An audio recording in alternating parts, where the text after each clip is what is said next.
And now is our time to take a few minutes of quiet as we focus our minds inwardly. And I'm going to begin this meditation time with another reading of the daily word from yesterday, as it fits our theme for today, which is release.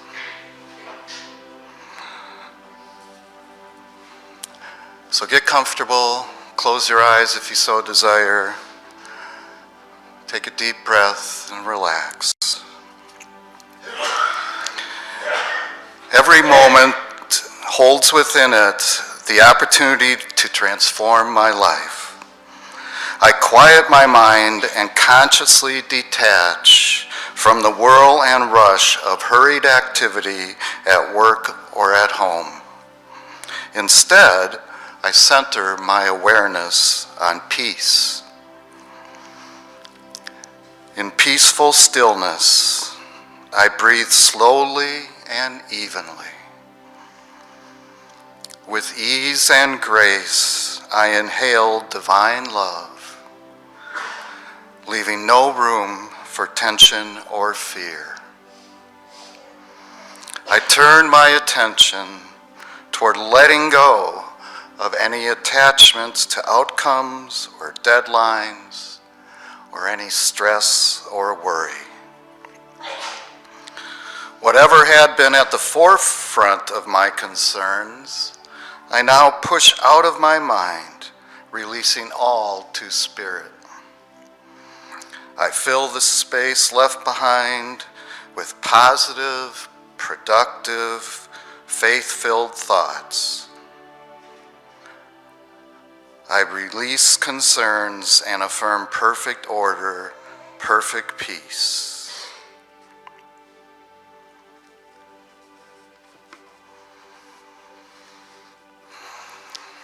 And continue to breathe slowly and rhythmically. And as you do, inhale and exhale. Feel the release. Let go of tension. Feel your muscles relaxing.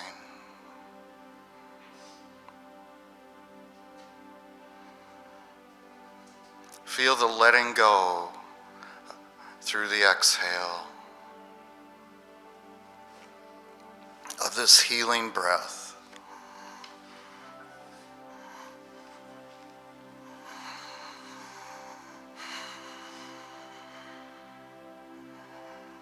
In this time, this breath, this letting go, heals my mind and body.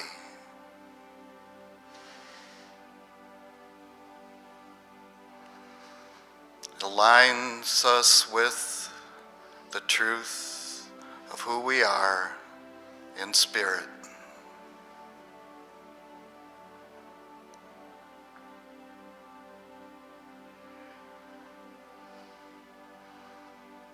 I am in flow, peace, health, and love.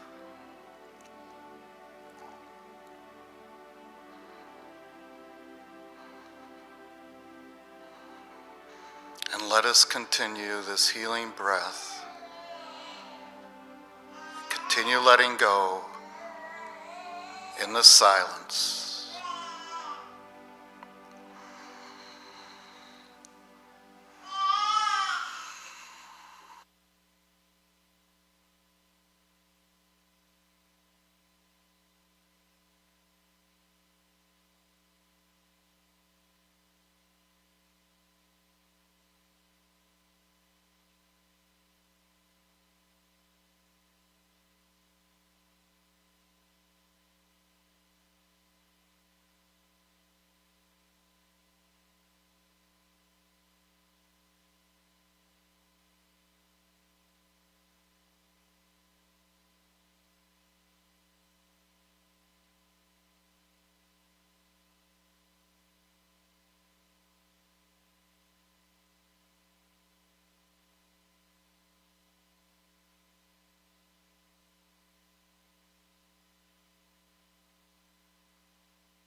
Now I continue my breathing.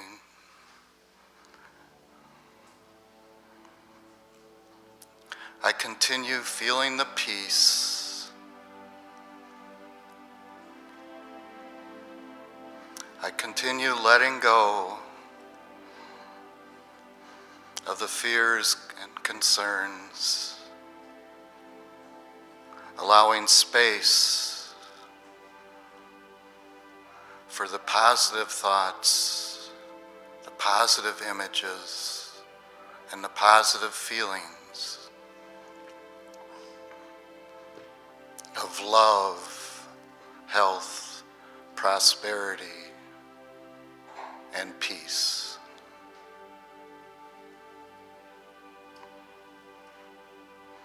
And for all of this, for all these wonderful blessings,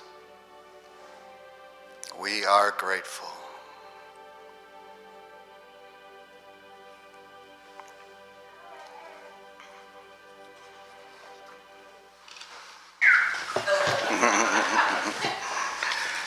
Thank you.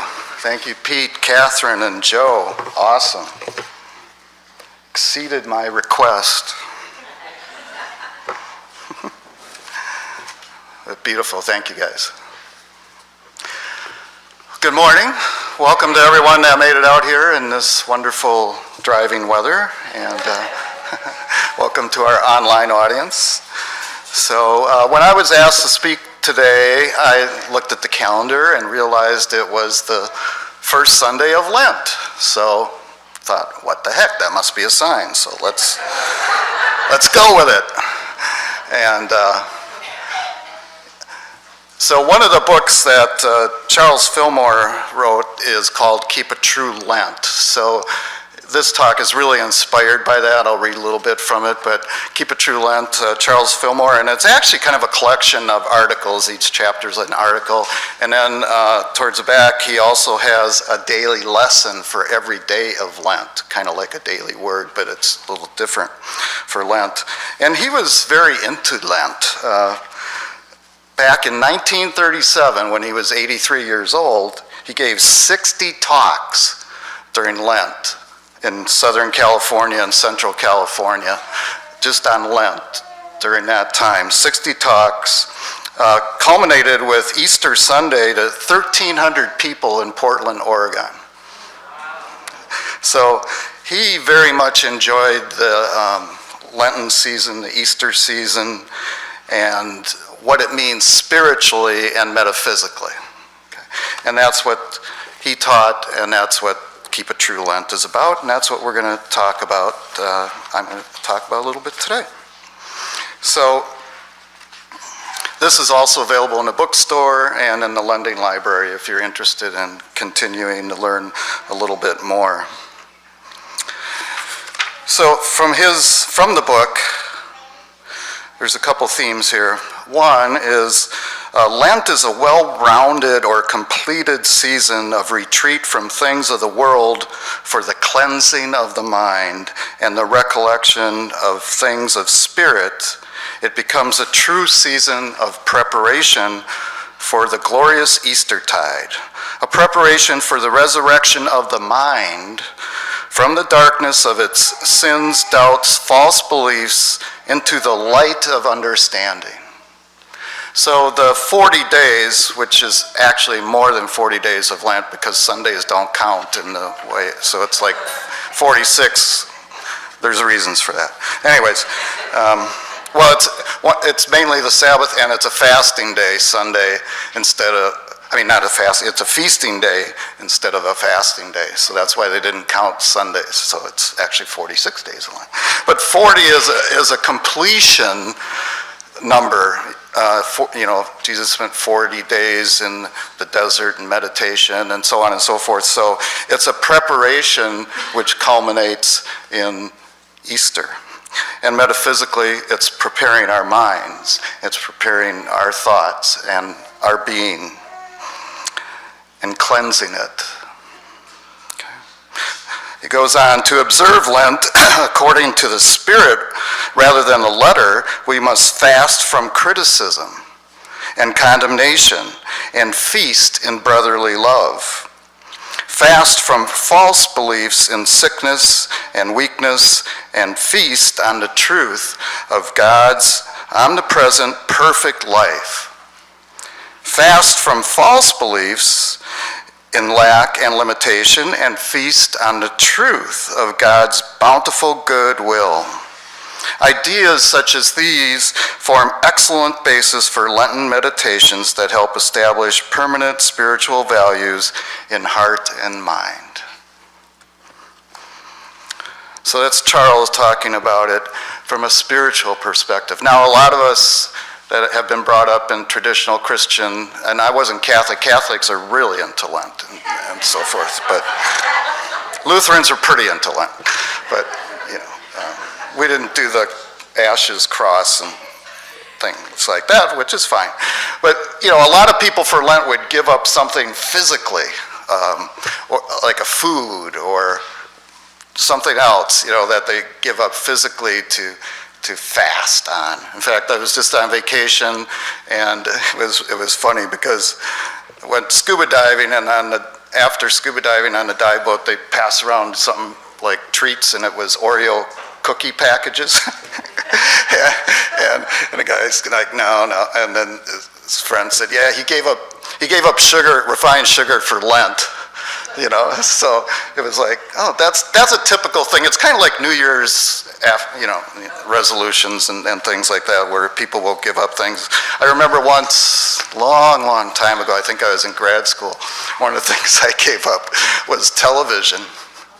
And I actually put a sheet over the TV to remind myself not to do that. So the physical things are fine. There's nothing wrong with fasting from some of these physical some things. But in Unity, we're really looking at the spiritual and the metaphysical, as Charles was talking about. So, why? Well, why are we letting go for Lent? And he used the word in there, to transform. It's really to transform ourselves. Letting go is a major part of the process. If you think of it as a preparation, if our minds are full of stuff, whatever that may be, and it's ideas, images, things that aren't necessarily serving us well, where's the room for the good stuff? If we want to change that. So the idea is letting go and releasing and cleansing our minds of the things that are tripping us up will then allow us to put in the good ideas and the good thoughts. And that's a transformation process. In the end, our goal is then to live a happy, healthy, safe, at ease life. Okay. And the other part of that is it's all within our control. Oops, sorry. Not within your control. Well, it is, but it was an error control. Okay, so I choose how I experience it. We all choose how we experience life. And we're responsible for our thoughts. Our images that we have in our minds. And that's part of the beauty of free will, right? We're gifted with that as human beings. I choose what I think, what I feel. And you think something else, and you think something else, and you feel something else. You put 10 people in the room, have the exact same experience. They feel 10 different things, right? They think 10 different things. That's part of being human. Okay. So we have the free will to choose what we think, what we see, what we feel. And Lent is a process of letting go, helps us take control of that in a positive way. The goal is to align with divine mind. So all our prayer, meditation, teachings, and things in Unity, we're not trying to get God to treat us better or give us something we need when we pray and things like that. It's to align our minds with divine mind so that we can express and manifest the beauty that's there. It's not to convince God to do more for us. So what are some of the things that we can let go of? Okay, so things like judgments, being right. I'm right, you're wrong. There's a lot of that goes on these days, right? I know the truth. Little t. That's what that is. Little ego, our minds think we know the truth, but the real truth with the capital T is spirit and principle and universal law. Okay, and that we don't change, we can become more aware of, and we can open to that and express that. So letting go of judgments so that we can see the big T truth. Assumptions. This was something that was dealt with recently in the series on the 4 agreements, right? One of the agreements is to let go. The third agreement is don't make assumptions.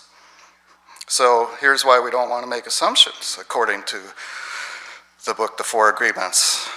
We have a tendency to make assumptions about everything. The problem with making assumptions is that we believe they are the truth. We could swear they are real. We make assumptions about what others are doing or thinking.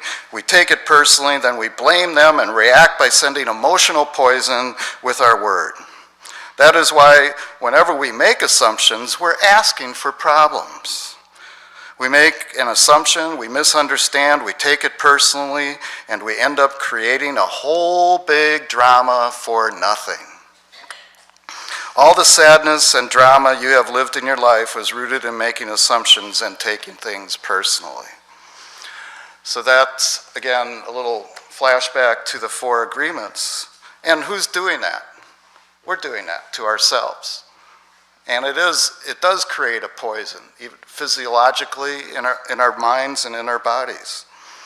So that's something that you could focus on letting go in the Lenten season, is assumptions. Resentments, kind of similar. I think of a resentment as an emotionally charged judgment. It's like some judgment about somebody, something, and it has this emotion that I have trouble letting go of, all right?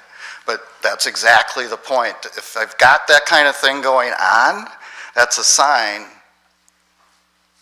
I need to let go. So this is a perfect time to work on those kinds of things. And anger. Now we all can have flashes of anger, that's fine. It's holding on to it instead of letting it go. Just like pain, like I think of it, anger is like physical pain. Like physical pain if I, beat my head, that hurt. Okay, well, it's just a sign. The pain itself is not the problem. Okay, it's an indicator that, you've got a bruise, you've got a cut, you've got a concussion, you've got, there's something else going on. The pain is a signal.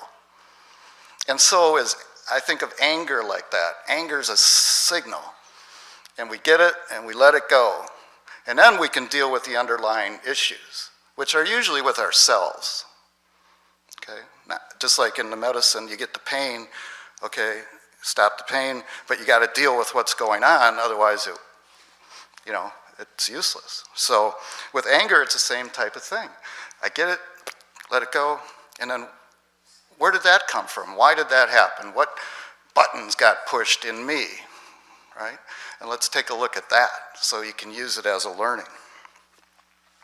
So these are just some of the things that we can learn to let go of during this time.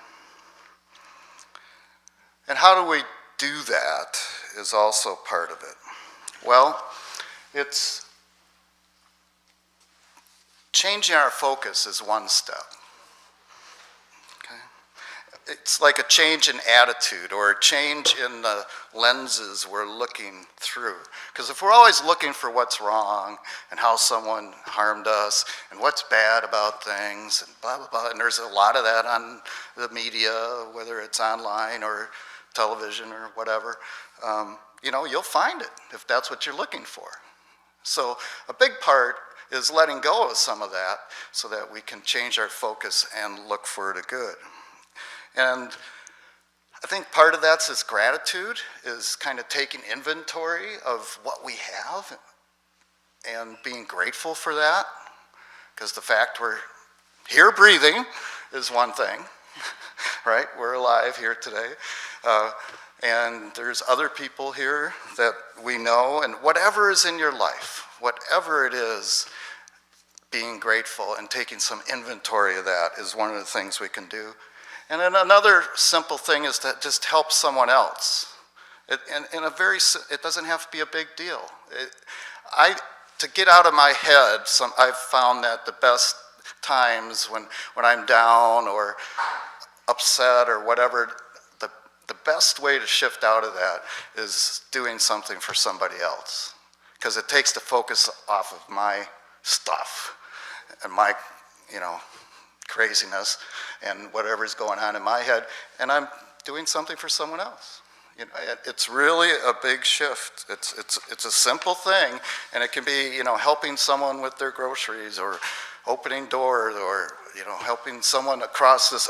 I just did this the other day, which was a woman in the evening, real icy conditions, trying to get across to the nursing home, and just helping a person across the street.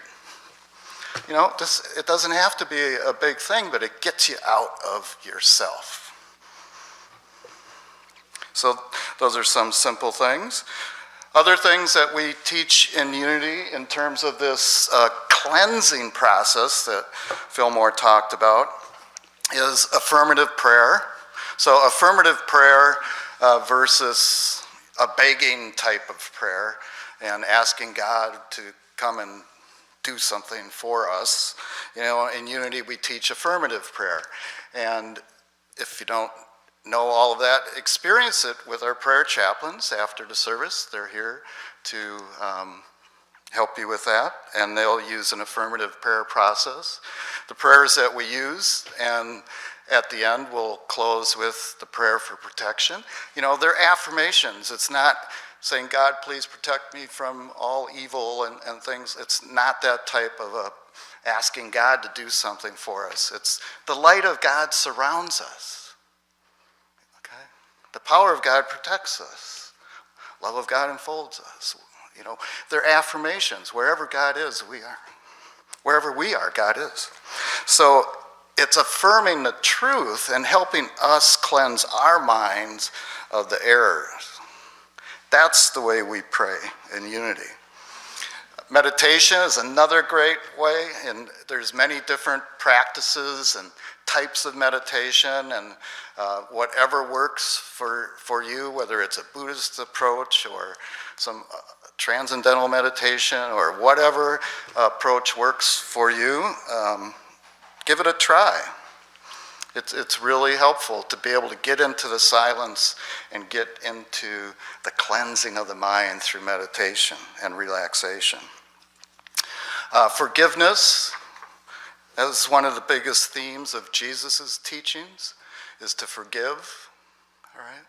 A lot of our tension, anxiety, and stress comes from a lack of forgiveness. Okay? So we can let go of our thinking about what's been done to us and do that through a process of forgiveness. And then finally, look for the light instead of the dark. Right? Like I said, if you want to find all the problems in the world and how everything's screwed up and how someone did this and da-da-da-da-da-da, there's plenty of that out there. You want to look for that? Fine. You're going to live in that. Okay? Or you can look for the light. You can look for what's good out there, what's happening positively out there, what you can do, what I can do, what we can all do positively to move towards the light and make it more light and accept more light instead of the darkness. So these are the things of cleansing kind of metaphysically that we talk about in Unity and in Keep a True Lent. So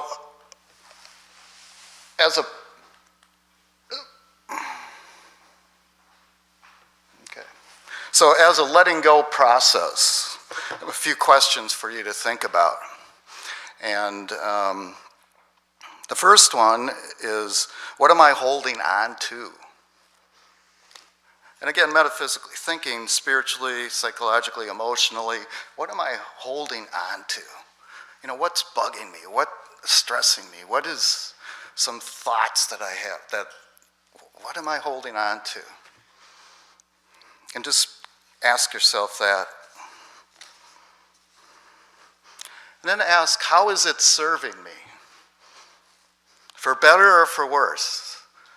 And maybe it's both, because most things we hang on to, even if they're stressing us out or whatever, there's some underlying reason why we think it's serving us. We might be mistaken in that, but that's something to look at, is, well, how is this serving me? Or not? And then based on that, do I want to change it or shift it? Or do I want to stay right where I'm at? And that's okay.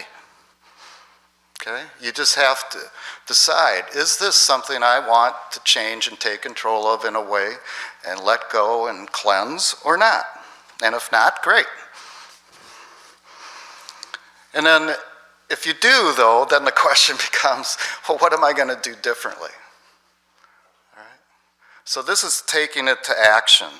And, you could go on to the whole action planning process of what you're going to do, when, how you're going to have support, all those kinds of things. But it's like, okay, so I realize this, I'm holding on to this, I decide it's not serving me the way I want it to, I want to let go, I want to get rid of it, what am I going to do?